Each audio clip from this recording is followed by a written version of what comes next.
cruising at 37,000 feet above the ground to your next destination, you may have been wondering about a few different things. Like, do they really care if your cell phone's on? Where'd all the peanuts go? When's the flight attendant coming back with the drink cart? And why does it always sound like the pilot has swallowed the microphone? My name is Amelia Dunphy, and I consider myself to be a part of the aviation culture. 2 years ago, I decided to dive headfirst into the air traffic control program at FSCJ.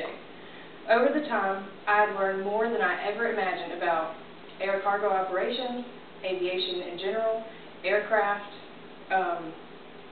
radar and non-radar procedures, weather, history of aviation, and the list goes on. First, I'll describe my new perspective on aviation. Anytime I see planes landing or departing, I think about them in a completely different way. Secondly, I'll tell you about the competitive aspect, and I consider myself to be very determined, and it's helped me tremendously to maintain a competitive mindset. Last, I will elaborate on learning new ideas and adapting in my own life and in aviation. I stepped into a brand new world 2 years ago and had never considered, or things that I had never considered became like second nature to me. Many students in my classes had family members that were either current air traffic controllers or had already been air traffic controllers and now retired, so they knew a little bit about what they were getting themselves into. I, on the other hand, was completely sold on the career after one conversation with a retired air traffic control that she had a lot of really great experiences and said that if she could do it, I could do it. So I was in. Now that I'm almost done and to graduate soon, I will never travel by plane the same. Now seeing an airliner take off from JAX, I wonder what vector jet route that they'll be flying to get to the next destination, or what heading the pilot is on. Catching a glimpse of a plane soaring overhead at 35,000 feet or more, I wonder what air traffic control is telling them about the altimeter, or what frequency to switch them to for the next sectors. If I would not have chosen this career path, I would not have known what it takes for today's aviation industry to run. Next, I can assure you that it helps to be competitive in the program and in the career itself.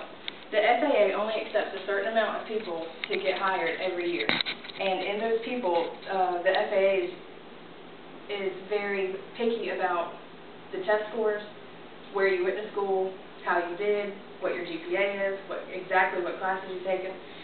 And in most of those classes, I've been the only female, which isn't easy. So you have to maintain a competitive edge. I stayed after class and studied when others left, and while we'd help each other in class, but we also remembered that we could be competing for the same job later on, so we're not really friends. So competing for the same job has given me the motive to put forth all my effort into doing my very best. Lastly, I will go over learning and adapting new ideas and concepts. I love learning new things and how things work and what makes it happen. Technology has a huge role in aviation, and as technology changes, those changes will be put into effect, and we will use those every day.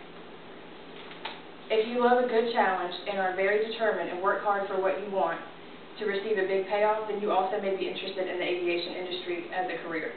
Gaining new perspectives, working hard for what I want, and learning new things is a big part of my life. So the next time that you're flying to visit family or vacation, you might also be thinking about what goes on behind the scenes in order to get you there. Thank you.